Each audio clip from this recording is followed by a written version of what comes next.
It began like any ordinary morning inside Judge Frank Caprio's courtroom. Quiet, steady, and filled with the routine hum of papers shuffling and voices whispering. But that peace didn't last long, because what happened next would become one of the most moving moments in the judge's entire career. A young girl named Sofia Ramirez, just 10 years old, stood up to defend her family against a handful of unpaid traffic fines. At first, it sounded like a simple case, $420 in tickets, nothing out of the ordinary. But when Judge Caprio looked closer, he noticed something that caught his attention. A note saying the defendant spoke limited English. When the case was called, everyone expected to see two adults approach the bench. Instead, the entire courtroom froze as a small girl in a neatly pressed school uniform walked forward. She held a manila folder tightly against her chest, as if she were guarding something precious. Behind her stood her parents, Maria and Carlos Ramirez, both nervous and quiet, their eyes downcast. They seemed out of place, unsure, scared. But their daughter wasn't. Sofia's voice was soft but steady when she said, "Good morning, Your Honor. I'm here to speak for my parents." The judge blinked in surprise. "How old are you?" "I'm 10, sir. I'll be 11 soon." The courtroom went completely silent. No one expected to see a child standing there, taking responsibility for her family's troubles. But Sofia wasn't just standing there. She was ready. She had organized every ticket, every piece of paperwork, and even prepared short notes explaining each one. She'd spent days after school doing it all by herself, determined to help her parents. As she spoke, her voice didn't tremble. It carried a calmness that made even the judge lean in, listening close. Sofia stood firm, her small hands gripping the folder as she continued to explain her family situation. She told the judge that her parents were terrified of saying the wrong thing because they didn't understand English very well. "I study English at school," she said, "so I came to help." Her innocence, mixed with determination, left everyone speechless. Judge Caprio softened his tone, trying to make her comfortable. He asked where her parents worked, what life was like at home, and how she managed to prepare everything. Sofia answered every question with honesty and respect. She even smiled as she mentioned her teacher, who taught her to always come prepared for important things. Behind her, Maria and Carlos watched, unable to speak, their pride and fear visible in their trembling hands. Then Judge Caprio asked gently, "Sofia, can you tell me why your parents are so afraid to speak in court?" Sofia hesitated, glancing at her parents before whispering, "They're scared something bad might happen if they say the wrong words." The judge leaned forward. "What do you mean, something bad?" Sofia took a deep breath. "They came here to give me and my little brother a better life. But they don't have their papers yet. They're working with a lawyer, but it takes a long time. They're afraid if they make a mistake, we might have to leave." The entire courtroom went completely still. Every eye turned to Judge Caprio, waiting for his response. He looked down at this little girl, her voice trembling but her courage unshaken, and realized she wasn't just defending her family's fines. She was defending their future. Judge Caprio slowly stepped down from the bench and came closer to Sofia. His expression wasn't that of a judge anymore. It was of a grandfather, a human being seeing something extraordinary. "Sofia," he said softly, "you're doing something very brave today." Sofia looked up, her eyes wide but steady. "I just want to help my parents," she said. Judge Caprio asked if she could show him the documents her parents had brought. She opened her folder and carefully handed him a small stack: translated notes, official papers, and a business card from their immigration lawyer. He looked through them silently, realizing this little girl had brought proof, order, and understanding to something most adults would find overwhelming. Then, softly, he asked, "Why did your family have to leave your country?" Sofia swallowed hard. "Because it was dangerous. My papa saw bad people doing bad things. He told the police, but they found out. They said they would hurt me and my brother if he didn't stop."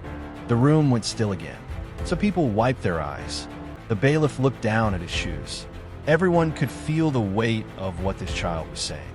Then, almost as if to show she wasn't broken by it, Sofia pulled out one more paper, her report card. Straight A's. Perfect attendance.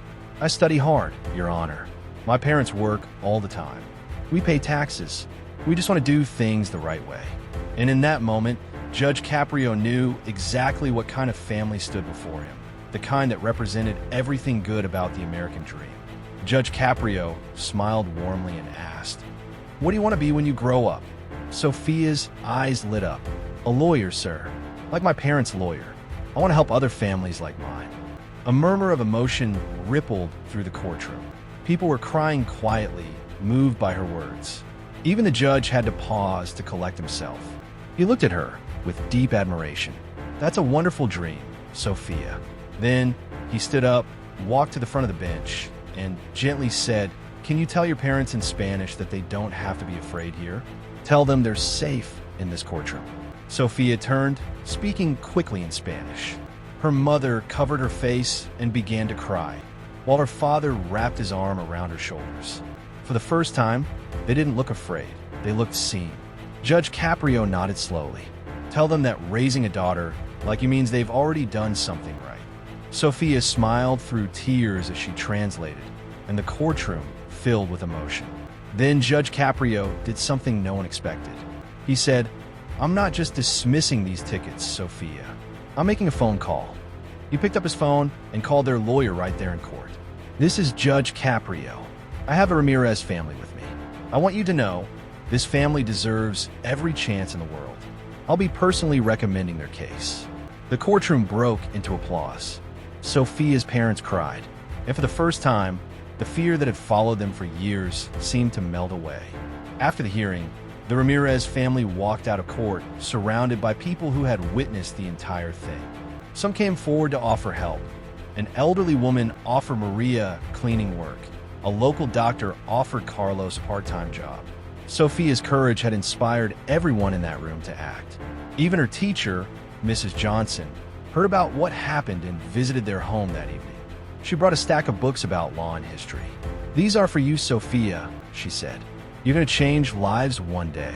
News of the case spread quickly through Providence. Local stations ran the story of the little girl who defended her family and won. Interviews followed, with Sophia confidently translating for her parents. "My parents are my heroes," she told one reporter. "They saved me and my brother by bringing us here. Now I want to help others feel safe too." The community rallied around them. Donations came in. Support poured from everywhere.